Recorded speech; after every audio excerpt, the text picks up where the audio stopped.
Hello, welcome back to the channel. I am V and I have good news. Okay, in this video we are going to be saying 5 classic German foods you should give a try. Guys, we are not Germans, so we don't know if this food, if they are German cuisines or not. We have no idea. Please let us know. Correct us anywhere you feel we are wrong in the comment section. Please, no insults and no abuse on the channel.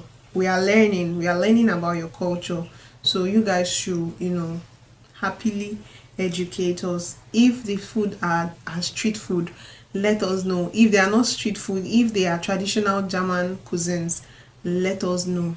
Okay.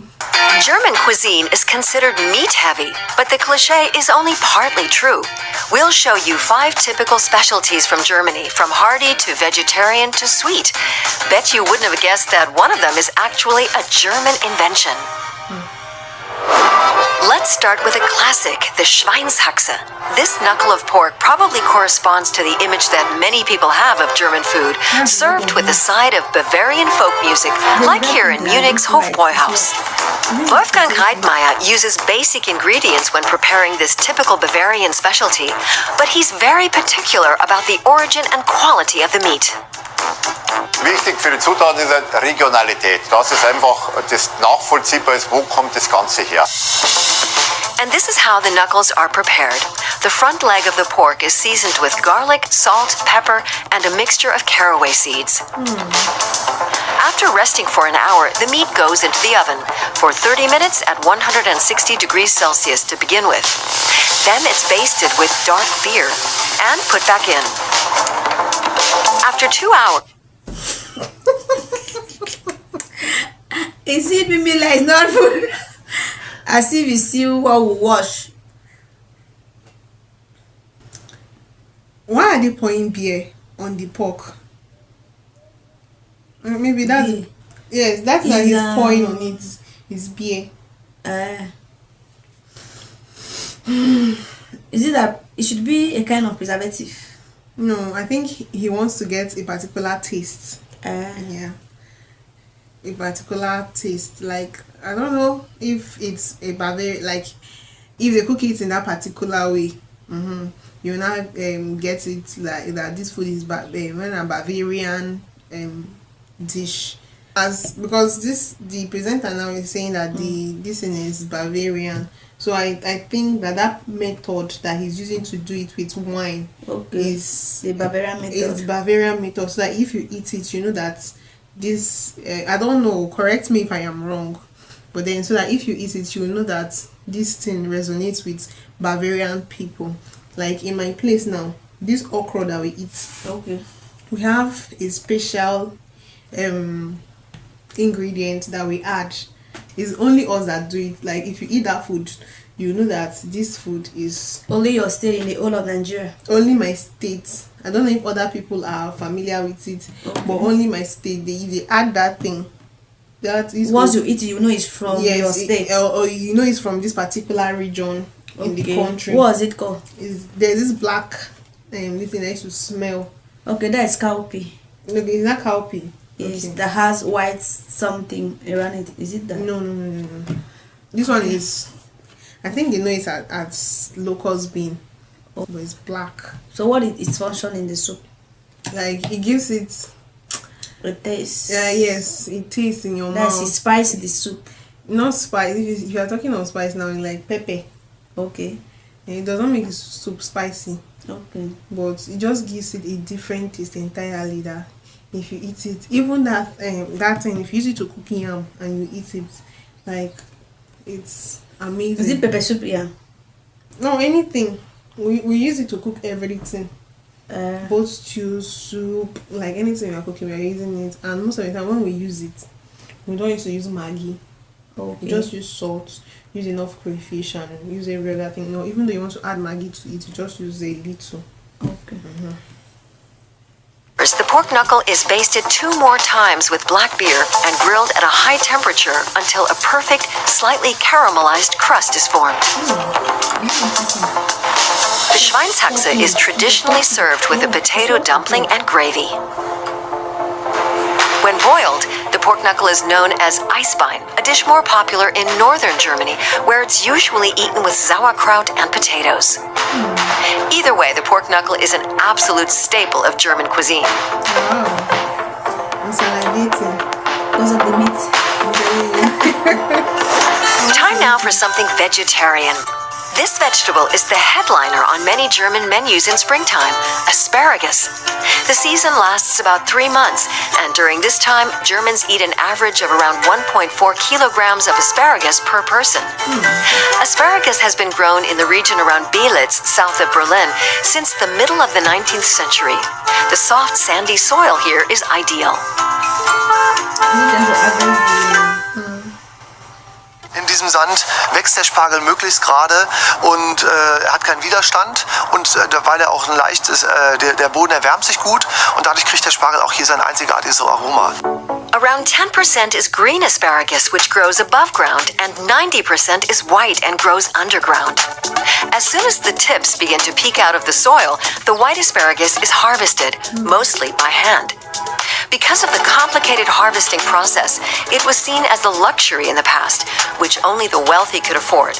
That's why it was also known as the royal vegetable, or white gold. In Germany, it's served with hollandaise sauce and potatoes. Some have it with a schnitzel, but the absolute spring classic is a vegetarian dish. Asparagus served with bread. I think almost all their food, they eat it with potato. Like that pork we saw, there was potato at the side.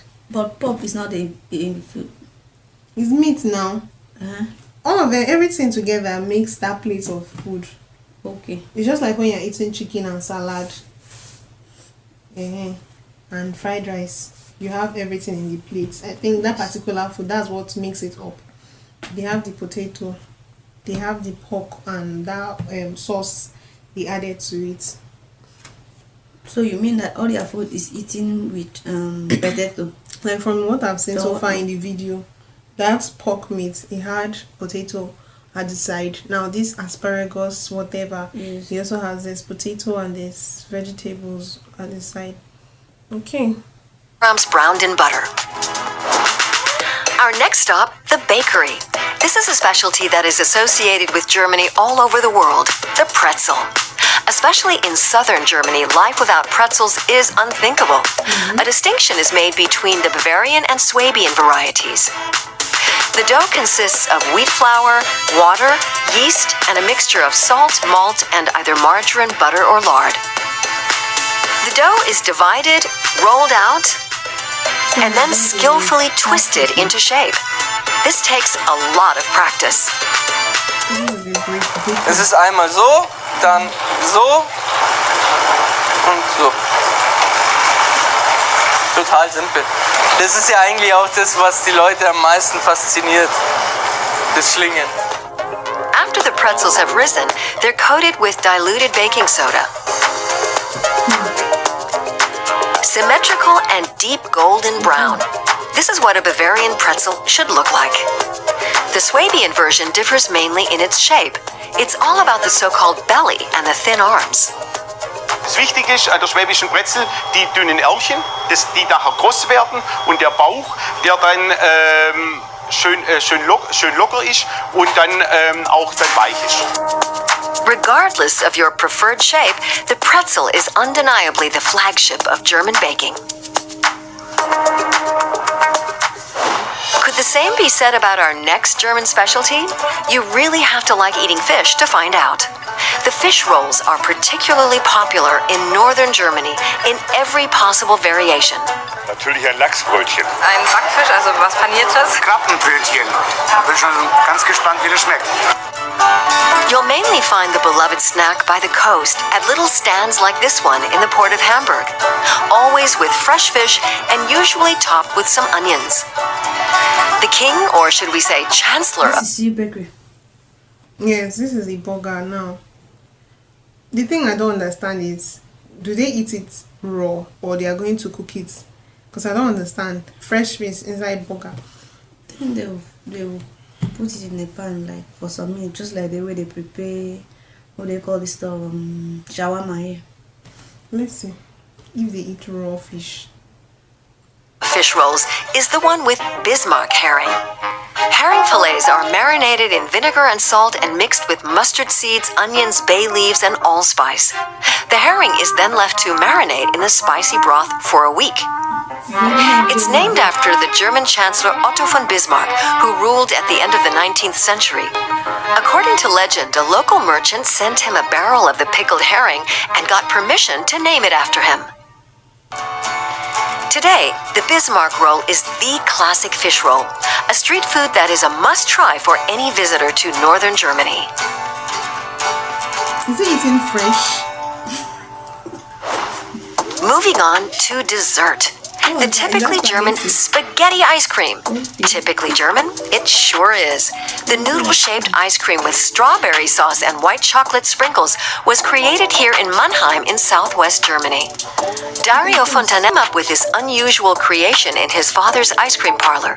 It first appeared on the menu in 1969, inspired by a dessert he had eaten on vacation. Neugierig bin ich an der Theke gegangen und habe der Frau gefragt, habe gesagt, sagen Sie mal, können Sie mir erklären, wie Sie diese Schnürchen da rausgemacht haben? Und dann hat sie gesagt, das ist ganz einfach. Ich habe Kastanienpüree genommen und das habe ich durch eine Kartoffelpresse gejagt, ja? Und da habe ich gedacht, das ist aber genial. For spaghetti ice cream a la fontanella, you need milk, cream, thickener, egg yolk powder, and sugar, plus some vanilla extract and lemon. The ice cream mixture is made at -8 degrees Celsius. To make the red sauce, strawberries are pureed. Then you're good to go. The vanilla ice cream spaghetti is placed on a portion of cream with a strawberry puree acting as the tomato sauce and white chocolate sprinkles as parmesan. Oh my God. This is definitely the sweetest spaghetti dish you'll ever try. What are some of the typical specialties in your home country? Okay, now that I've seen how they really prepare that spaghetti ice cream or pasta ice cream, I think I understand the process and it looks yummy to me. Like when they just presented it, I was like, "What is this?" I thought it was actual pasta, and I was like, "What is this?" But it actually looks yummy, and I would like to taste it. I think the next video that we're going to see will cover that. I don't know which one will go up first, either this one or the other one. Which one, the links will be in the description. Thank you so much for watching. Like, share, and subscribe to the channel. See you right in the next video. Bye.